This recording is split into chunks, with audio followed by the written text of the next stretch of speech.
Today I'm going to be talking about God and extraterrestrial life, and I'll be telling you my own UFO story, which, in my humble opinion, is rather extraordinary, my thoughts on the existence of extraterrestrial life, whether or not the existence of aliens could coexist well with Christian theology, and how that might look, and much, much more. I'm Paul Garcia, and you're watching and listening to The Paul Garcia Show. Thanks so much for tuning in, guys. I can't wait to get started in this interesting episode. I want to say thanks to my coffee suppliers, Serious Coffee Roasters here in Bloomington, or actually out of Lexington, but they have a coffee shop named the Coffee Hound here in Bloomington. You guys are extraordinary, and it's because of coffee largely that we even have science today. That's the subject for another episode, but it contributed largely to the Enlightenment, the Industrial and Technological Revolution. It's really incredible. Coffee's amazing, and I am happy to be drinking serious coffee. Seriously. So let's just jump right into it. I'll tell you guys my story, my UFO experience, and I've told a lot of people this over the years. It's completely truthful. I have absolutely no reason even to be lying about it because I haven't made a cent off of it. I haven't gained anything at all really from telling it besides skeptical looks and people thinking I'm crazy or something. Really, no one's thought I'm crazy because I can explain it with consistency. Over the years, I've explained it the exact same way every single time. I can explain it in detail. I can answer any questions. I'm open and honest and willing to answer any questions about the event. I can remember it with crisp detail. Okay, so rather than just keep talking about the story, how about I tell you the story? So I grew up in Fairbury, Illinois. That's where this is taking place. Fairbury, Illinois. I was in 8th grade, so I wasn't a 5-year-old. I wasn't a 3-year-old. A lot of times we can look back on memories and kind of get them twisted and start to remember things that didn't happen. It happens all the time in psychology with psychologists and therapists. But anyway, 8th grade. I don't know how old I was. I'm not good at remembering ages as they're associated with grades. 8th grade, I had hit puberty. I was all there mentally. I was standing outside of my friend Simon's house, and it was about 6 p.m. I was waiting for my dad to come pick me up from my friend's house to go to a wrestling meeting because I am an avid wrestler. I love wrestling. I've wrestled my entire life, so we're going to go to a parent-coach meeting with all the other kids. So 6 o'clock p.m., meeting started at 6:30. I was standing outside of my friend's house at this time, and it was fall going into winter. That's when the wrestling season kind of starts. So it was fall going into winter. Beautiful. It was like just a very beautiful night. Not a cloud in the sky. Stars were just shining like crazy. We're out in this rural town, so there's not a lot of light pollution. It was like dark blue, but not black outside. Dark blue just after sunset. Beautiful, clear, silent, no wind type of night. Probably like 50 degrees. It was getting chilly, 50, 40 degrees. And I was standing outside for no more than 2 minutes, just casually waiting for my dad. Super silent on the street. And where does this take place? Is it out in the country like typical? No, it's actually in town. It's right by our town's racetrack, Fairbury American Legion Speedway. So it's a well-known area. It's right on the street. I forget what street it is. It's at 3rd Street, something like that. And there's plenty of houses. It's, like I said, it's in town. Plenty of people around. And I was standing outside, beautiful, silent, nothing's going on, no wind rustling, the trees. And on this street, there's houses. There's houses across the street from one another. On this one block that I'm standing on, there's probably 6 houses on this side, 6 houses on the other, and each house has, a big tall oak tree or something like that. I don't know what kind of tree, but it probably goes up 40 feet, I'll say. These aren't gigantic trees, maybe 30 feet, 40, 30 feet, all about the same height. Each house has 1 or 2. And I tell you that detail, it's not pointless. It comes into play here, but it's silent night. No one's out walking around or anything. It's just me. Maybe there's someone walking around. Maybe I'm not alone. If you're watching this and you're from the area and you saw what I'm about to tell you that night, please reach out. That'd be incredible. But so I'm out there, silent night, trees, you get the scene. You get the scene. I'm standing on the sidewalk outside of my friend's house, just, maybe kicking rocks or something. Totally normal. Everything's going normal. And something catches my eye as I'm standing there motionless, just like hands in my pockets because my hands get cold. I think that's what I was doing. Hands in my pockets.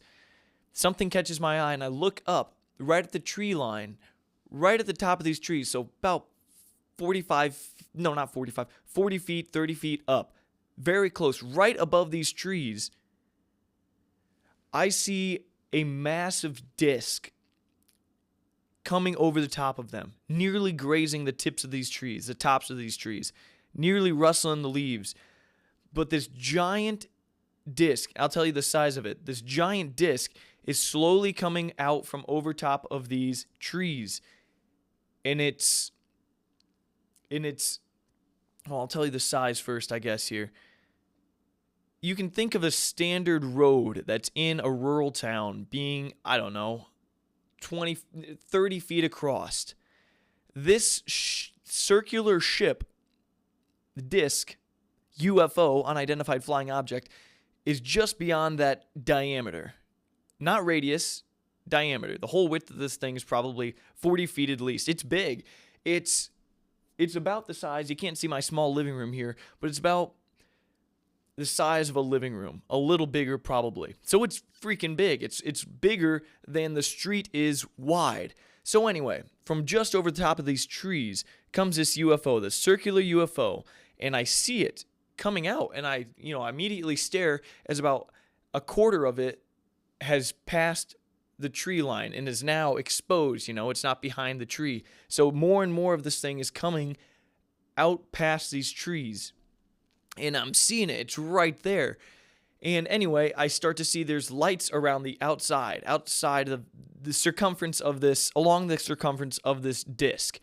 There are, this is a detail I can't remember. I don't know if there's 5 or if there was 6, but there was no more than 6 lights around the outside of this ship. There's nothing in the center. There's no circle in the center that would shoot down a beam, like the sci-fi movies. There's nothing in the center as far as I could see. And there was, I'm going to say 5 lights around the outside. Now, these lights weren't blinding. I don't even think they were illuminating much of anything. They were weak lights. If these lights worked anything like standard lights here in America, at least, you'd think they would shine down some. You could see some stuff being illuminated, but it just wasn't. So it was either weak lights or lights that were operating in a way that's foreign to how we know light in general operates with photons and whatnot. So anyway, there's these lights around the outside of this thing. It's coming out from over the trees. The light's not blinding, but my goodness, this is more than clear. I have great vision. I was watching this thing in crystal clarity, and it was coming out from over these trees. Lights were starting to become evident. I saw the lights. I'm glued on this thing, and it's very, very low. It is no more than 45 feet high, or 45 feet in the air, and it's 40 feet wide. So this thing is colossal and close. So it's slowly coming out from over these trees, and it's slowly rotating while it's coming out from over these trees. So you think of a Frisbee.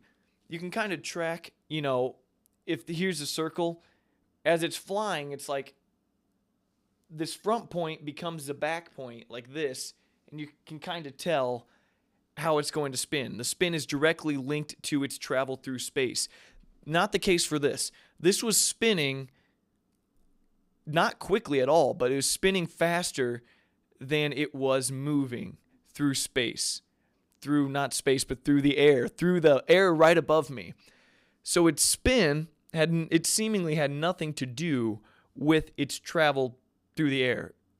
I don't know why it would be spinning. You're asking the wrong guy. But anyway, so it's spinning slowly as it's slowly creeping out from beyond these trees. And it doesn't go directly over me, but so it's slowly traveling from over top of these trees. It's crossing the street. Meanwhile, it's spinning also, and it has these lights around the outside of it. It doesn't go directly over top of me, but probably 20 feet in front of me and 45 feet up. So it's right there. Perfect viewing angle for me. Also, it's not making any sound whatsoever.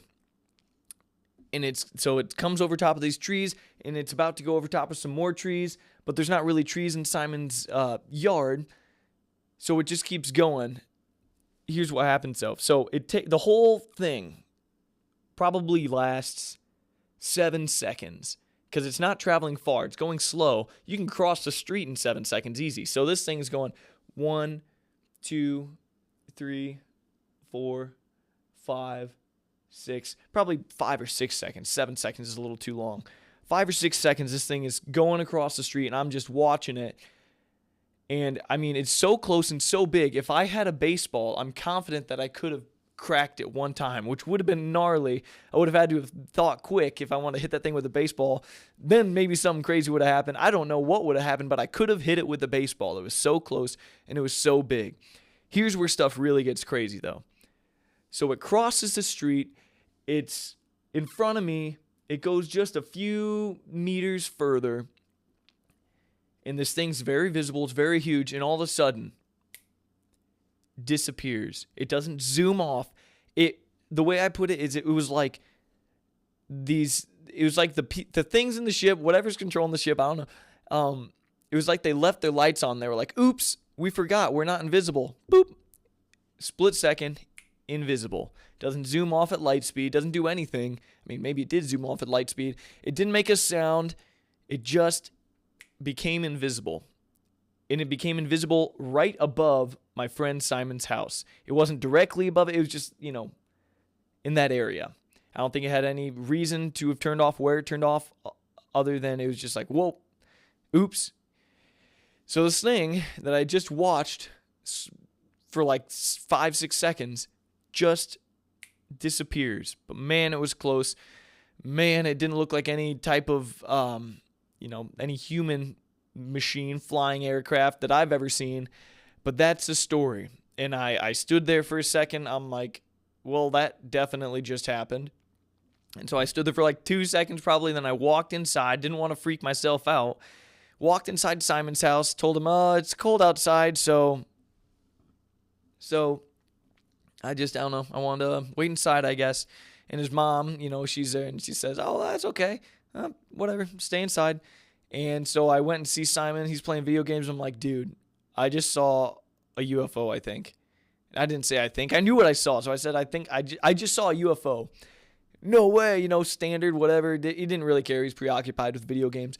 So my dad picks me up, and I try to tell my dad what's up. And he's like, man, you hit your head or something? You're seeing things? And I wish I'd hit my head. I wish I was doing something that would have made sense, but I was perfectly normal. I was even happy. It was like a normal night. I was ready to go to this wrestling meeting, and I see this thing, and there's no way of writing it off. I saw what I saw. I saw it wasn't a dot far off in the distance.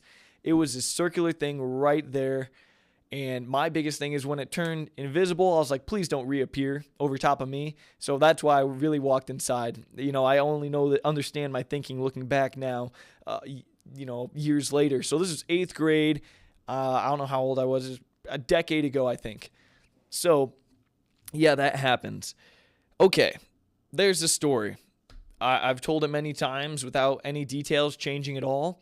It is what it is. Now, the question, what do I think personally was in there? I mean, I'd love to write this off as a military aircraft. Maybe it was. I hope it was. I don't know percentage-wise. I'm 50-50 if I think it was extraterrestrial intelligent life, or maybe a foreign aircraft from another country or a United States aircraft. I don't know. I've thought about, maybe someone was flying something, like someone had a drone, a massive drone that was silent. Did I mention it was completely silent the whole time? I don't know. I wish it was that. It wasn't, though, because, I mean, if it was old Ryan Bechtold in town with his drone playing around, he must have a lot of money if he can make that thing turn invisible. And also, no one knows about it because this thing is massive. How did no one else see this thing? So it was massive. It disappeared. It was spinning. It was circular. It was silent. I mean, there's a lot of technology in this thing. So could this be a military aircraft? Yes. Why was it, technically speaking, yes. Why was it flying over Fairbury, Illinois at such low heights? I don't know. Especially over this populated area instead of a cornfield or something. I don't know. So this doesn't seem like a mistake or a thing that people in the military would do. People in the Air Force, people from a nearby military base. I don't know of any, but I'm sure there are some. It doesn't seem like a type of mistake that they would make. So that leads me to question that. But then again, I won't rule it out. Perhaps that was the case. Perhaps it was, Chinese aircrafts, Chinese military aircraft that they were running from across the planet, and they were seeing if they could do it. And in losing signal, this thing wound up flying over top of a populated area, and it lost signal, and it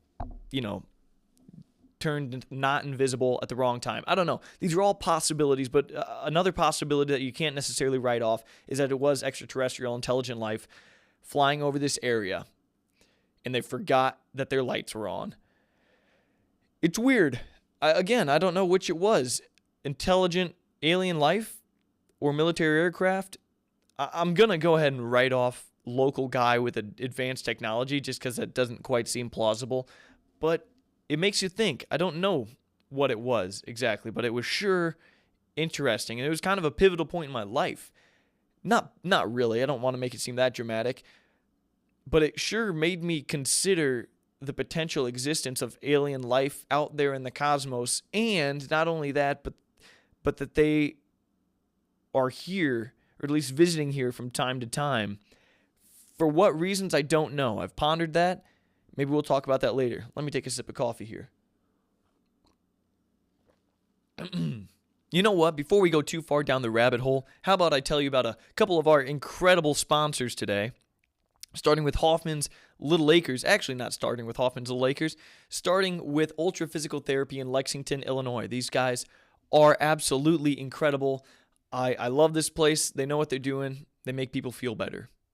Newsflash, no one likes being injured or being in pain. And if you're suffering from joint or muscle pain or recovering from a sports injury or a recent surgery, Ultra Physical Therapy in downtown Lexington, Illinois is here to help. They are a locally owned physical therapy company that can treat everyone from the star cheerleader to the farmer getting ready for harvest, to the professional office worker, to the grandmother who wants to be able to play with her grandchildren. The therapists at Ultra Physical Therapy have a combined 25 years of experience and are trained in cutting-edge interventions, including dry needling, blood flow restriction training, cupping, and the use of massage and joint manipulation. They are also skilled in developing exercise and rehabilitation programs to get you back to doing all the things that you love to do. So free yourself from those aches and pains that are slowing you down and give them a call at 309-365-2500 to schedule an appointment or just to ask questions. Come to Ultra Physical Therapy in Lexington and we'll keep you moving.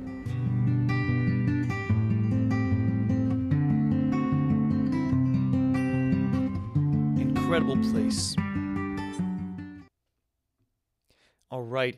And before we continue on, I got to tell you about one more sponsor. That's Hoffman's Little Acres. These guys are amazing. Wholesome family farm. You will love this place.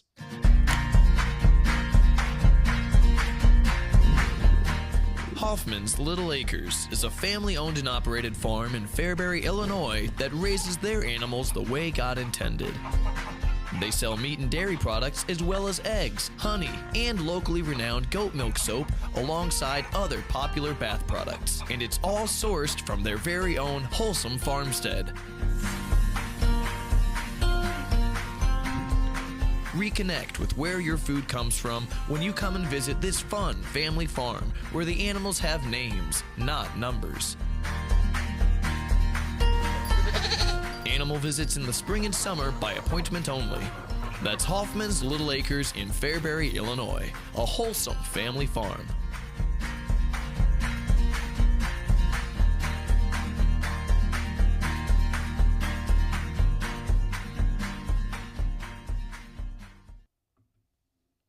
Man, isn't it funny how, in all the UFO stories, they always get the cows, and there's like tons of instances where cows have been found with their udders cut off and stuff. It seems like aliens, if they are real, which I don't know if they are, seem to be interested in like the human reproductive system.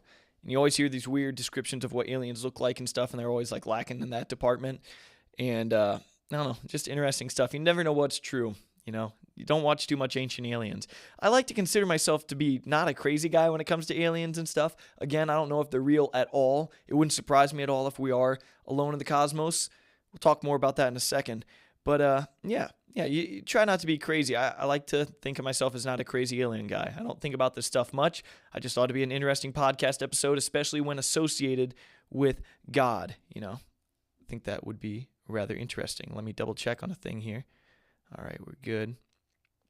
Okay, so again, with this episode, if I haven't told you already, this is all one take here. I'm not editing anything out. So bear with me as we tretch through this stuff. Is tretch a word? Pretty sure. Okay, so do I believe in aliens or not? It's a good question. Again, it wouldn't surprise me if they're not real. It wouldn't surprise me if they are real.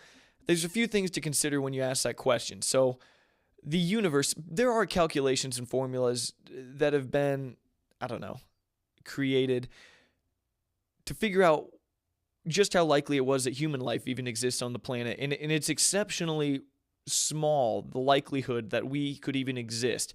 It exceeds chance of anything happening anywhere in the universe.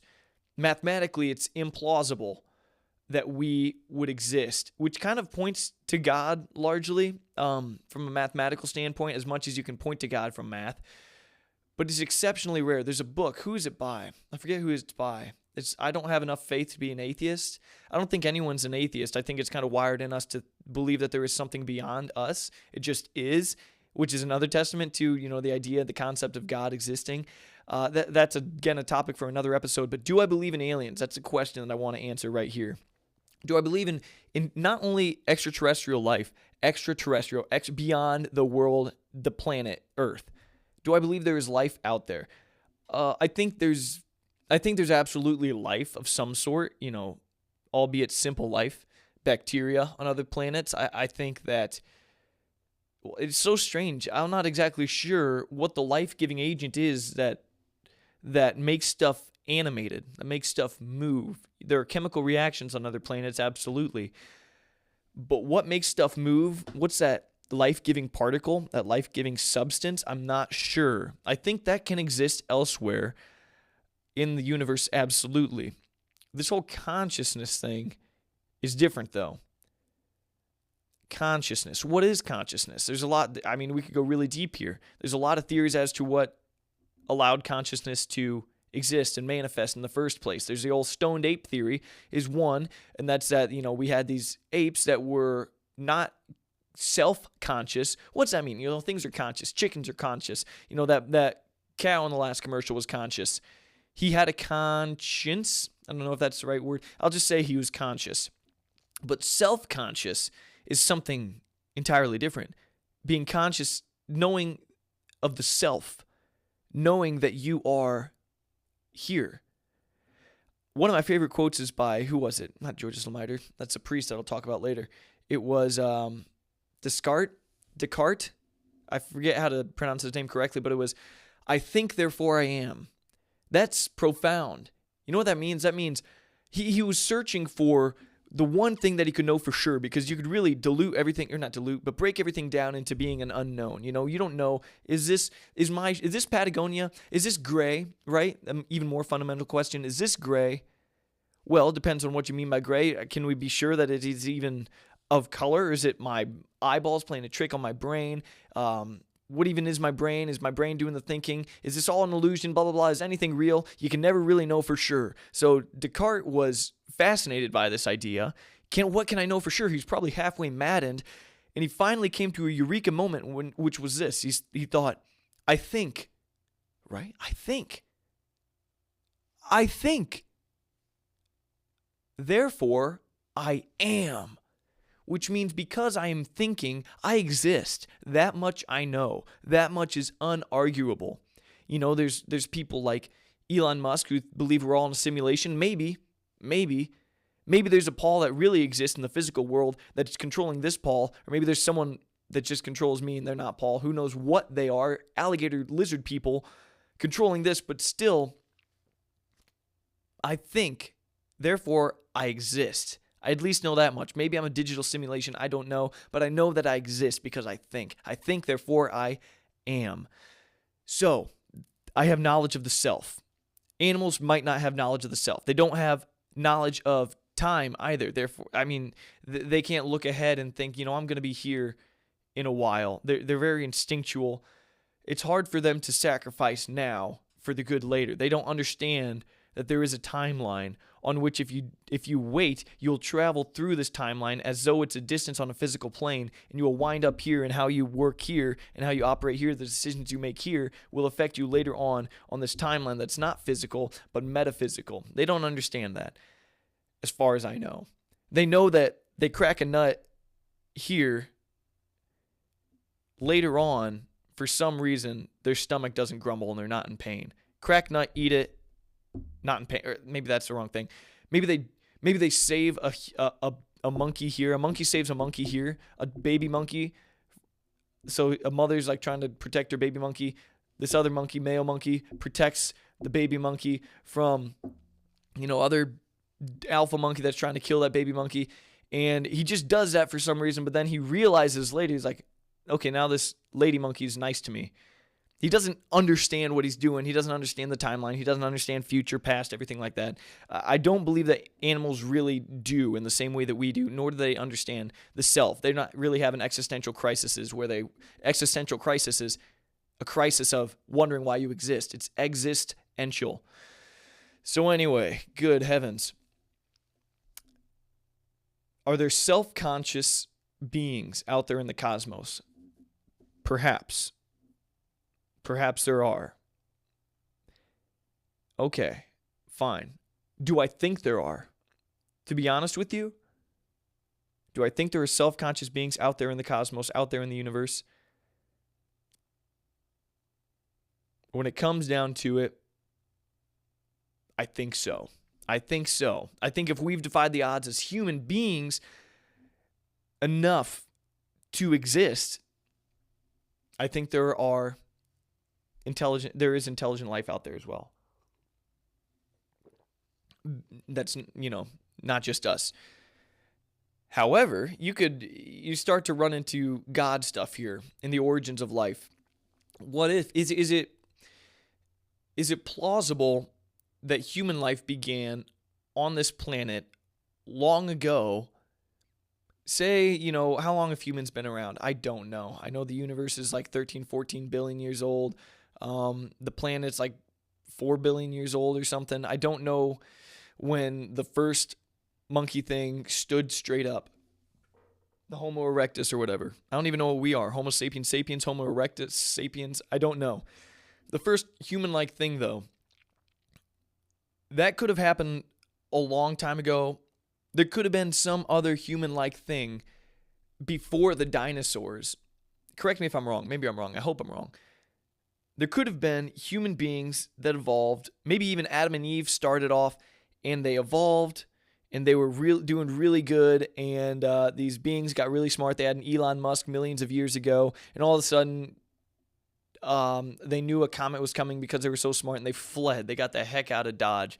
And Mars wasn't quite ready for their population, maybe. And so they're like, well, we got to go elsewhere. And they had the technology because the Elon Musk equivalent had, figured out how to live longer, and he created, advanced spaceships that could actually travel near light speed.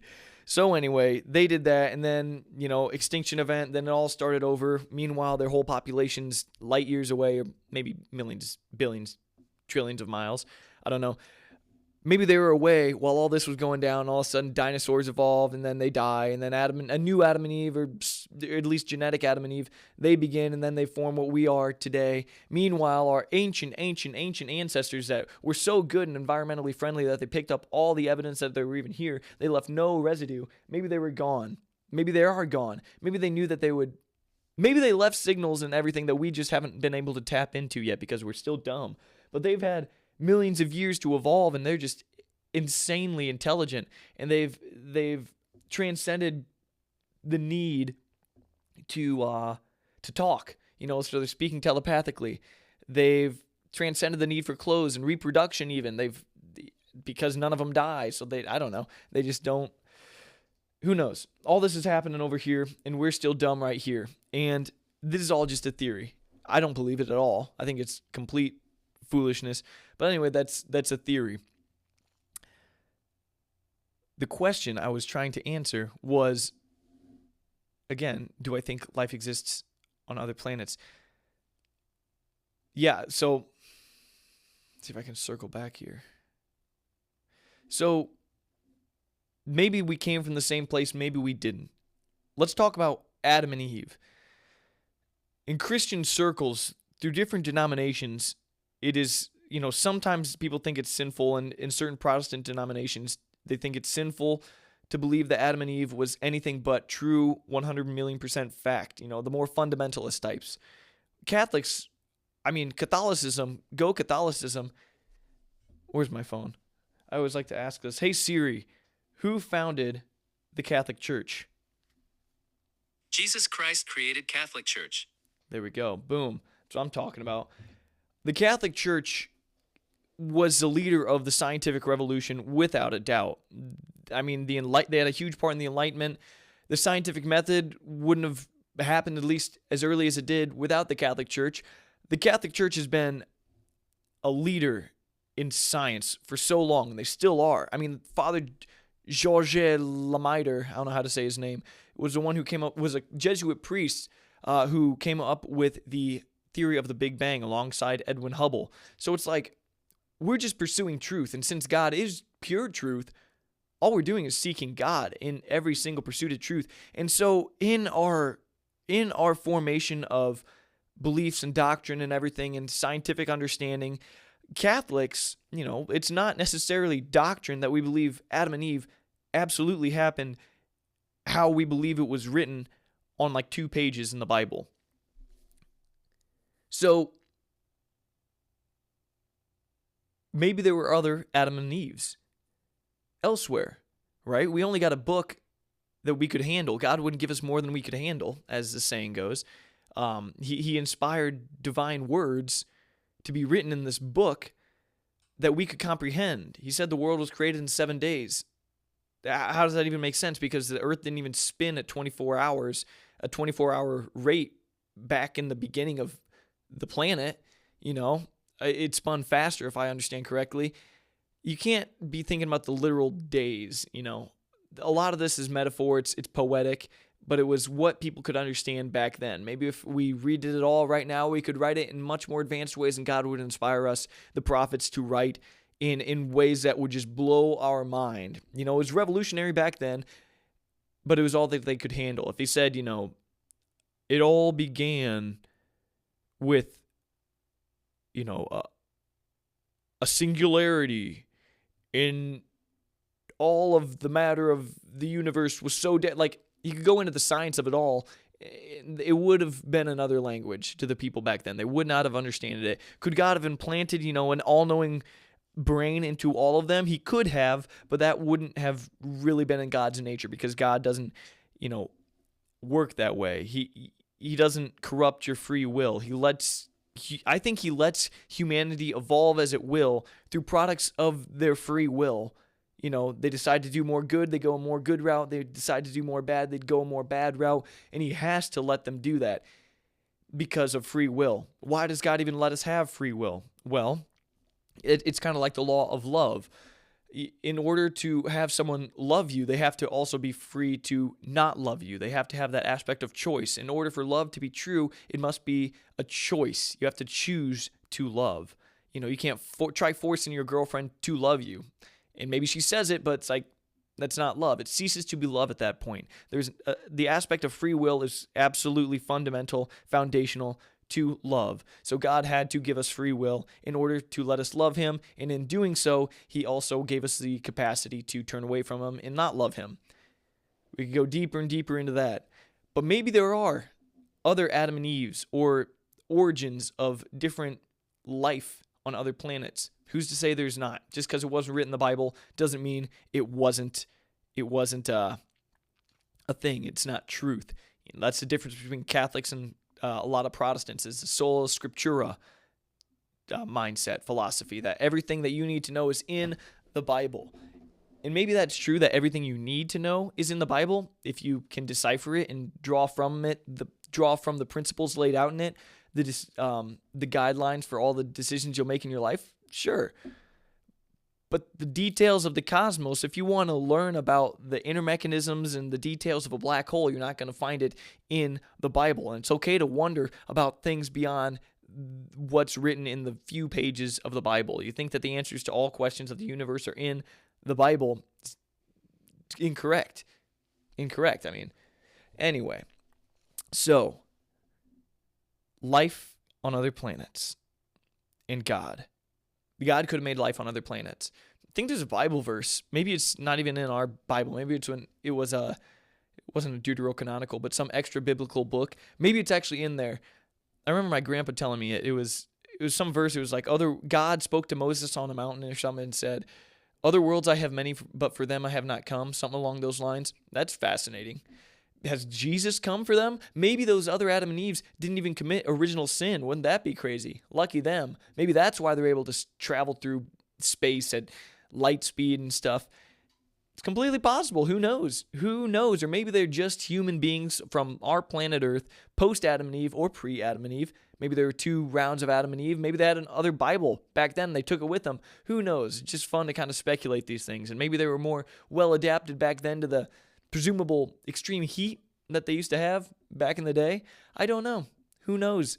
But it doesn't go against Catholic teaching or Christian teaching to think that there might be other life forms out there. Before I continue on, this is truly all over the place. I apologize. Thank you for watching up to this point. We're going to talk about many more interesting things. But before we do so, let me give a quick thanks to another sponsor. These folks are amazing. I think this is Dave's right here. Since 1950, Dave's Supermarket in Fairbury has been wowing customers throughout Central Illinois with their unmatched customer service, delectable deli market, beloved grocery carryout service, and many other fortes, which is why they've earned hundreds of 5-star reviews online. Dave's 3rd Street Deli has plenty of seating and is a destination place to meet your family and friends for good food, fun, and fellowship.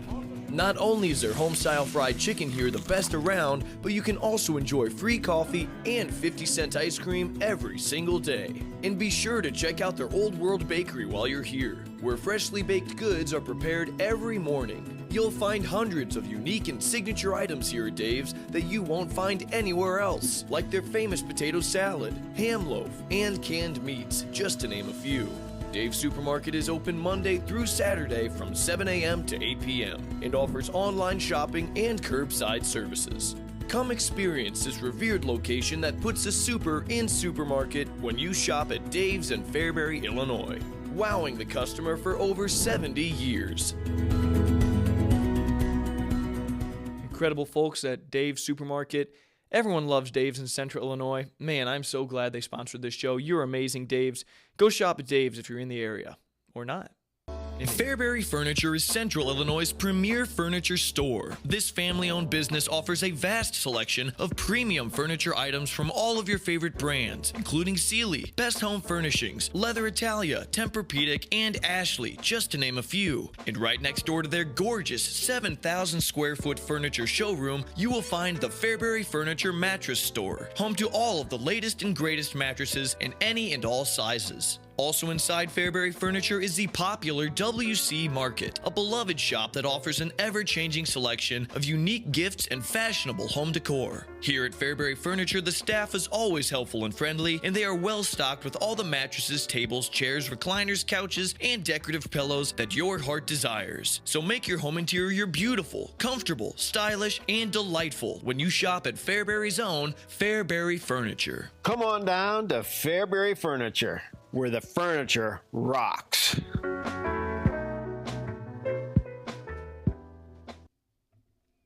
The furniture certainly does rock at Fairbury Furniture. My goodness. Great furniture there. But you know what else rocks, I would say, is the potential for extraterrestrial life. What if they look extremely human? Wouldn't that be incredible? What if they look just like us with a different sense of style maybe? That'd be incredible. Maybe they would shapeshift just to make us feel better when they come off of a ship if they came down here and started talking to us. But so I just want to reiterate that it is entirely possible that life exists elsewhere in the universe, and that would be it would coexist perfectly with Christian and more specifically Catholic theology. No intrusions as far as I know. Some people like to say that, God made man and woman, but it didn't say God only made man and woman, and all that he made, he only made man and woman here on the planet Earth. We wouldn't have been able to comprehend it. Again, I tell you, God wrote, he spoke really, and then we wrote in language that was digestible by the people at the time. So don't say, you can't always rip out words from this many times over translated Bible and say that because of these words, this hypothesis is null. It's not how it works. It's just, you can't do that. Sorry.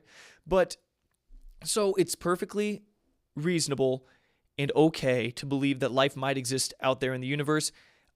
Perfectly fine with a Christian upbringing and a Christian, thought process. Is in no way is a sinful thing to assume. It doesn't go against any teaching as far as I'm concerned. If you think it does, open your mind a little bit. If you're a harsh, super strict Protestant type, what can I say, man?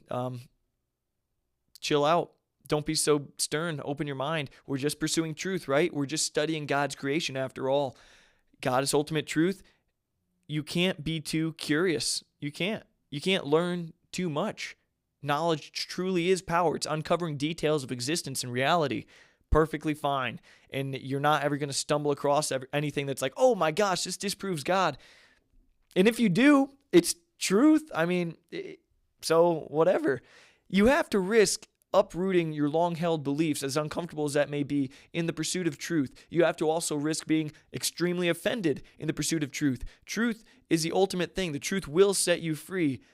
So don't hinder your pursuit to truth. Don't hinder your ability to uncover truth with pride, really. Like, oh, I'm not going to believe that. That's pride. There's a reason that's a deadly sin, because it'll lead to stagnation, which leads to stagnation of thought and stagnation of other things, which leads to bacteria growth and corruption, and it's all terrible. So be willing to risk uprooting long-held beliefs in the pursuit of truth, and I don't think that you'll lose your belief in God at any point. Or maybe you will at some points, but you'll ultimately be led back if you're anything like me, if you have a functioning brain. I talk quickly, my goodness. So, there's a lot of stuff we could go into in the theological world when it comes to discussing aliens, their existence, what that means for Christianity, what it means for all religions, all the Abrahamic religions at least. There's some funky ones out there. I don't know what aliens will, the existence of aliens would do to their beliefs, the flying spaghetti monster religion and whatnot, and Buddhism, which is not really religion but a lifestyle and philosophy of life. That's not even good, but that's another subject. So, let's talk about some of the details of Christianity and what we believe about reality and divinity. I'll start with angels, right? There's a lot of Ancient Alien episodes. There's actually a guy on Ancient Aliens that I think is from a town near me. Maybe I should have him on the show. I think he's the guy that goes, aliens with the crazy hair. He's a meme. That'd be an interesting conversation. If you know the guy, reach out. But let's talk about angels. So angels are messengers of God. They were created, I don't know as far as a timeline goes, since God does supersede time. He exists beyond time, whatever that means. I don't know when angels were created. Maybe they are extensions of God that were given a will of some sort, but there was a fall of the angels. So I've heard some people hypothesize, some actually theologians say that God gave them a choice at one point. They did have their own will. In order to love God, again, you have to have a free will. So he gave them a choice of whether or not they would like to stay or leave or something like that. And some of them chose to stay and to reject, or to leave, I should say, because they thought maybe they could do things better on their own. They had one leader, Lucifer, the light bearer, that led them out of heaven. And to reject God's love is a sin, a great sin in and of itself. The word sin means to miss the mark, by the way, and the mark is godliness. We're getting into something very interesting. I hope to continue this train of thinking. But so these angels had a will, and they were messengers. They still are messengers. I even believe that demons, if they are just angels that follow their leader, Satan, the devil, which comes from the word diabolos, which is Greek for to scatter. So it makes sense. Diabolos scattered. He scattered up there in heaven, made some people get out of there, or some angels, and yada, yada, yada. But these angels, they're messengers. Could they have a play? Could they be extraterrestrials? Could they be confused for extraterrestrials? I doubt it, since they are pure spirit. I don't think that they would be at all confused for extraterrestrials. I think we wish. That'd be cool, but I think they're an entirely different being. They're purely spirit. They reside in, I don't know if you want to call it a dimension, but they reside in heaven or hell, not angels but demons, still in a different plane of existence altogether. And I think that aliens are much more like humans than anything in this universe is like angels. So I don't think angels could at all be extraterrestrials. However, now, let's look at the birth of Christ, the incarnation. By the way, that's not the Immaculate Conception, as a lot of people like to think. The incarnation, carne, meat in Spanish and Latin, I think, is the in-meation, incarnation. The Christ being made man. The Word being made flesh. That's the incarnation. The Immaculate Conception was when Mary, was the conception of Mary. It's called the Immaculate Conception of Mary. That's the full title. So that's, when Mary's parents had sex and she was conceived immaculately, which means she was put together without sin. So there's a little theology lesson if you didn't already know that. But so the incarnation, some people on like Ancient Aliens, I'm sure, I've had a lot of people message me about this actually, strangely, that, the virgin birth could have been a product of some non-human technology that allowed for the genetic programming through means beyond classical human intercourse to allow for a supreme being like Jesus to be born into the world.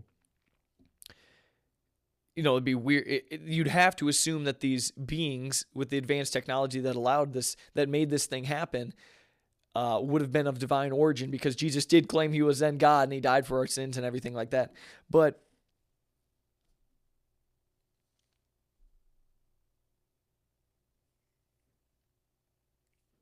my goodness, I might have lost my train of thought.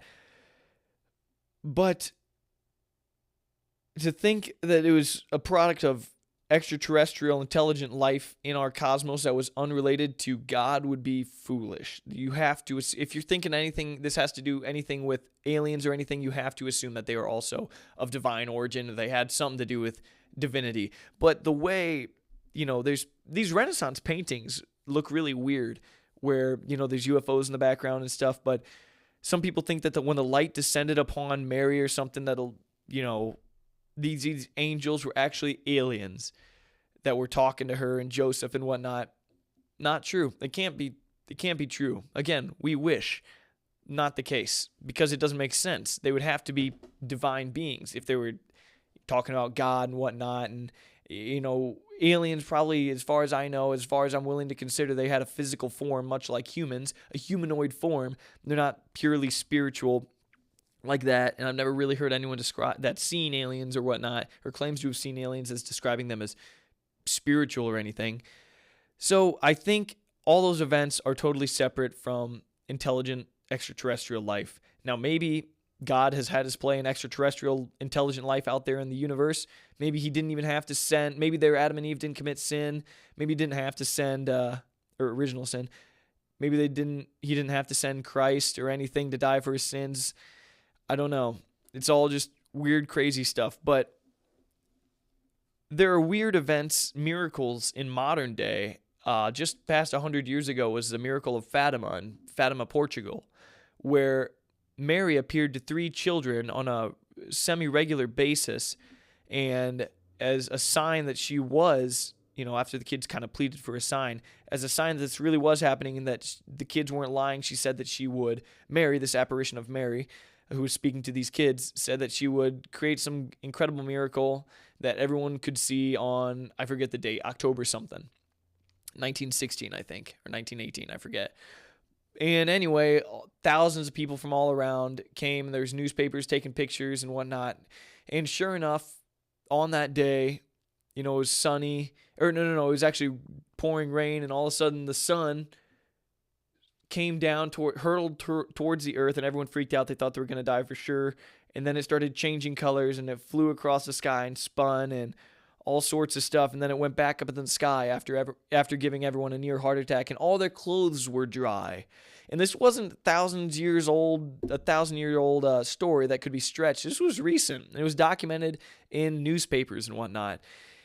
And so anyway, some people think that the sun doing all that mumbo jumbo was actually a UFO or something weird. I don't know. That one's far-fetched to, impose and make a UFO to make itself look like the sun and then move around the sky and block out the sun. Like, that's a little far-fetched, but there also are some weird stories of this white flaky stuff kind of like trickling down from the sky or something afterwards, which is seemingly always the case when someone has a near encounter with a UFO. Although I didn't see any white flaky stuff, so whatever. But this similarity between so many UFO stories is at least worth noting. You can't exactly write it off, so it's something to consider. What's that all about? Why'd that happen in Fatima, Portugal? Did it happen in Fatima, Portugal? I don't know.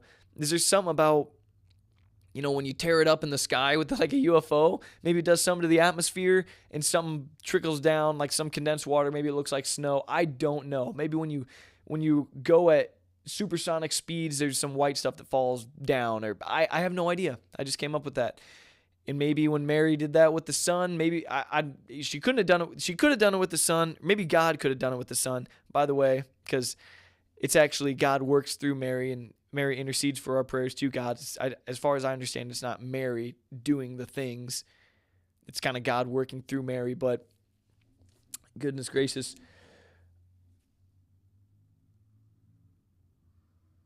Yeah, I did this. I don't think there's a connection between Christian miracles and extraterrestrials. I think we're just we're striving to make a connection, and just because we can come up with it in our head, it doesn't mean that it's true. So what's it mean for the Catholic Church, say, if extraterrestrials are real and they come down from the sky and they land in the middle of St. Peter's Square and they come out and they don't say anything? Well, what would we do as a Catholic Church? First of all, the Catholic Church, we have our own observatory. I think a few years back, the Pope sent out a satellite or something, and he hopes that it will receive some messages back. And I think he said if we do come across intelligent extraterrestrial life, that we will do our best to convert them. Of course, that'd be the first thing. Of course, we'll ask them about their thoughts on God and everything like that, if we can even communicate with them. All very fascinating stuff. But what would it mean if they came down? And there's so many stories of them coming down. There's even a documentary around this group of kids in some other country where, an entire ship came down during recess, and all the kids, put their hands on like the UFO or something. They got the same visuals of, this is kind of timely for World War III, potentially on the brink, but, of destruction and chaos if we don't change this and that. And also, when it comes to the miracle of Fatima that I was just talking about, one of the sisters wrote a letter. The other two siblings died, and she became a nun, and she wrote a few letters, I think. No, maybe one letter, and for like 50 years, she never let anyone read it, and it was from Mary, really. Mary told her something, an apparition. She had another apparition of Mary, told her all these details about the fate of the world, and she didn't want to tell. She said not to tell anyone. Mary said not to tell anyone. And she ended up writing a letter, and maybe, I don't know if Mary said it was okay, but she ended up giving it to the Pope and said read it in like so many years, and 50 years pass, and he reads it and he puts it away. And then later we find out that, I guess, it said something about Russia. I forget. I forget if that was in this letter, but it was important that the Pope consecrates Russia to the Blessed Mother. And he never did it for some reason, but he just did a few days ago, so maybe something will happen there. I don't even know what it means to consecrate a whole country to Mary, what that would do or anything. But so anyway, UFO lands in St. Peter's Basilica, St. Peter's Square. What would we do? Whatever. It's just like, wow, another creation. It's like discovering another animal as far as I'm concerned, only this animal's smarter than us. We just ask them questions, pursue truth. I think what people don't realize is God truly is the archetype of truth, of harmony, of goodness, of love, of peace, of everything good. Like, we have this idea that he's a man in the sky with a beard and whatnot in the clouds, which doesn't make any sense whatsoever. If you actually believe that, it's like no one believes that except children. It's not the truth. And here, just to give you a little thing about me and in God, my belief in God, music makes me believe in God. So when you have, what is music? What makes music beautiful? It's harmony. It's when one beat goes perfectly well with the lyrics and the instruments and the tempo. It's like these things are acting more in accordance with each other than they otherwise might. And the more they are in harmony, the more pleasing the music is. So it's like the darker the color gray, the more it approaches pure darkness, pure absence of light. So there is, in theory, technically speaking, an extreme, not extreme, the fullest possible infinite extent of darkness. There's also the ultimate brightness, the fullest extent of bright. Just the same, things can become more harmonious. You can have, symbiosis, or in your body. You have harmony within your body. Certain chemicals are doing the lovely dance with one another exactly as they should, while this other piece of your body is not decaying. So you have harmony, you have homeostasis, that's the word, in your body, and you live longer, you're happier. Things are getting, the more healthy you are, the more in harmony these things are working. And the fact that something can be more harmonious and work better together logically points to the fact that they could be working maximally well together. There could be perfect harmony, just like music could be more in perfect harmony, and songs can be more enticing, more riveting, more beautiful, more incredible, more awe-inspiring the more harmonious they are. Harmonious across infinite layers of input, of sound, beat, tempo. All these things can flow together much better. And this all, the fact that they can get more harmonious, more beautiful, means that there is a most beautiful, maximum harmony of existence. So you look at, people in a society functioning well together. They can always function better together. There is an ultimate way of functioning together and getting along and everything, until eventually you don't even have the problems that arise with communication, because our communication is limited. It is perfect when it transcends physical, audible speech, so, and then we can interact with each other physically when only when we transcend, we go beyond our physical bodies, which is a whole nother can of worms here, when we go beyond our physical bodies. And so all these things can only happen in heaven. When we have transcended our body, we can interact with one another perfectly, and our minds are perfectly organized, and we realize the most important thing is not communication with one another, but it is connecting with the ideal everything, the fullest extent of love, perfection, and everything. And so we're just focused on God and yada, yada, yada. So I think the reason we like beautiful music is because it reminds us of a perfect everything, a point of perfection across all reality, which would necessarily be heaven, which would also entail God. And then also in our body, when everything gets perfect, we would transcend our body and yada, yada, yada. So anyway, back to what we would do if aliens did land in St. Peter's Square. Yeah, we'd probably shake hands, bless them, and try to communicate with them and learn about truth, because truth can't hurt you. There's nothing we're scared of in pursuing truth. Just try to learn from them peacefully, not shoot them. Maybe they'd probably land in St. Peter's Square rather than anywhere else, because they know it's a center for peace and they're not going to be shot up and everything. What if aliens didn't believe? What if they told us, we know no God, we have no evidence of a God? We'd learn from them. We'd say, why is that? And we'd talk to them about anything and everything. We'd tell them, maybe we convince them that there is a God. Or maybe what if these aliens landed and they told us, you don't know, like some of you don't believe in the creator of the universe? You'd think that would convince all of us. But even if we all had angels come down to us and convince all of us, there's a theory that wouldn't even be enough. If they came down from heaven and they said, look, there is a God, and We knew it and we saw it right in front of us. We all saw it at the same time. Eventually, we would be led to believe that maybe that was just a figment of our imagination. Maybe we'd also be driven by the desire to fulfill our own selfish desires, and we'd be more than willing to put off this miraculous thing, this God showing himself to us. That wouldn't happen. Or angels coming to us and proving the evidence of God, their creator, and divinity as a whole.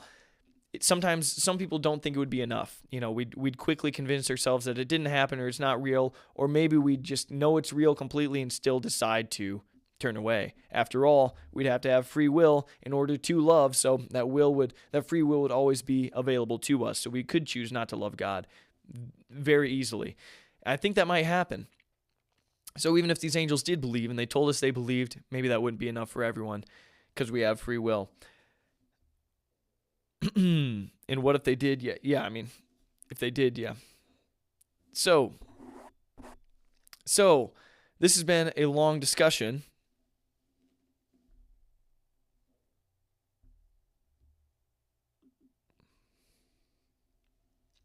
So I want to talk about a few more things. I just kind of want to wrap this up. This has been all over the place. Thank you so much for watching. But before we do so, I got to tell you about one more incredible sponsor. That's Aftershock Decals and Design, a wonderful graphic design studio that makes decals and designs of all kinds. They're looking for a salesperson, so listen up here. You're going to see me in a different outfit. Let's go. Hey you, are you a sharp, independent, charismatic person living in central Illinois? Are you looking for an exciting job with flexible hours where you will hone your sales, communication, and marketing skills and only occasionally be asked to come to a physical location in Fairbury? Well, Aftershock Decals and Design is a premier graphic design studio that's looking for a part-time salesperson to join their growing team. So whether you're a student looking to get some valuable experience while pursuing your degree, or a stay-at-home mom who's craving some part-time work and extra income, or someone who's just sick and tired of working an 8-to-5 desk job, this position could be exactly what you're looking for. I've ordered from these guys a number of times and they are so wonderful, and there's a reason they're adding to their sales crew, and it's because they are making tons of great graphics and prints and products, and they're growing every year. So become a better salesperson and make some serious moolah when you email your resume to KIRK, that's Kirk, KIRK at AftershockDD.com, or apply online at AftershockDD.com/jobs to begin what might be your dream career. That's Aftershock Decals and Design. They are wonderful. All right. That was Aftershock Decals and Design. Get off your lazy butt and become a salesperson for them. They are incredible. I've worked with them so much. Kirk Lehman is the owner of that place. He is incredible. I wonder if he believes in aliens. Kirk, do you believe in aliens? Let me know. But so in summary, as I said, this was all over the place. Thank you so much for watching. But do I believe in aliens? Do I think that intelligent extraterrestrial life exists out there in the cosmos?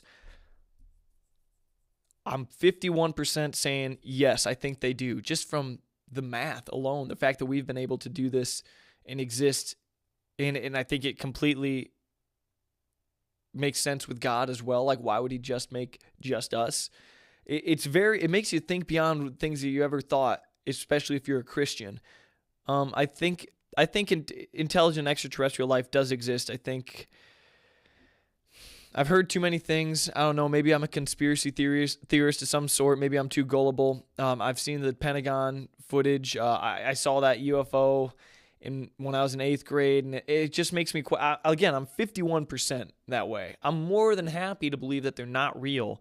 If all these things get debunked over and over, perfectly fine. You hear stories like Bob Lazar's and things like that, and it just makes you think. I don't know. I don't know if they're little green men, if they are real. Maybe that'd be awesome if they looked a lot like humans. What if they were even attractive? That would be cool, but I doubt it. I think that if they've lived longer than us, if they can do interstellar travel, they probably don't care about something as silly as a sweet jawline. But anyway, do I believe they exist? Maybe. I'm 51% saying yes. And does their existence affect Christian teaching? No, not at all, actually. It would maybe help us develop further understanding of the nature of God and how we do and how he has done things, it doesn't affect our Christianity. It shouldn't make anyone not believe. In fact, it should really make someone believe more. I mean, especially if we could reconnect. Man, what if they did believe in God and they were like, maybe they do. Maybe they absolutely do. Maybe I shouldn't be surprised by that. Maybe they're teaching. I wonder if they're Catholic. I bet you they're Catholic. But I don't know. If they exist, if we find out they exist, it doesn't affect Christianity. I hope they believe in God. That'd be really awesome. If they don't, let's explore things further, because we're just pursuing truth, and God is the epitome of truth, and maybe we'll learn that God is not exactly what we think he is, because, if you're so prideful, don't be so prideful as to believe that you know exactly what God is. All we can do is look at the principles laid out in the Bible, look at important, credible, extra-biblical texts, and theorize with the help of trained theologians that are very knowledgeable. We can guess. We can develop hypotheses about the nature of God and how he works and operates, and how, the metaphysics of prayer and whatnot, yada, yada, yada. So it doesn't affect any of that if aliens do exist. So in my humble opinion, I hope we find that they do exist. I hope we uncover more Pentagon files, and it just blows our mind, and it's amazing. Knowledge is power. You're just pursuing truth. There's a high likelihood that extraterrestrial intelligent life does exist, and I'm here for it. The Catholic Church is here for it. I hope you're not too stingy and stuck in the mud that if this new wave of information hits you, you just fall over and crumble. You shouldn't. Pursue knowledge, pursue truth, and everything else. And if they don't believe, we're going to convert them. But yeah, aliens and God. I can't believe I just had a whole podcast episode of just me talking to the camera for over an hour. God bless everyone. Thank you so much for watching this episode of the Paul Garcia Show. If you have any questions, comments, or concerns, please leave them in the comments. And if you want to see this show thrive, consider becoming a patron on patreon.com/Paul Garcia. And you can become a donor for $1 a month, and you'll get early access to episodes like this one right here. Thank you for all my sponsors that have made this show possible. Thank you to those patrons. If you want to donate to the show, just a one-time donation on Venmo, you can absolutely do so on the Venmo app at username The Paul Garcia Show. I named this thing myself. As always, I'm Paul Garcia. God bless, and have a great week. And remember to keep looking up. That's how I'll end this.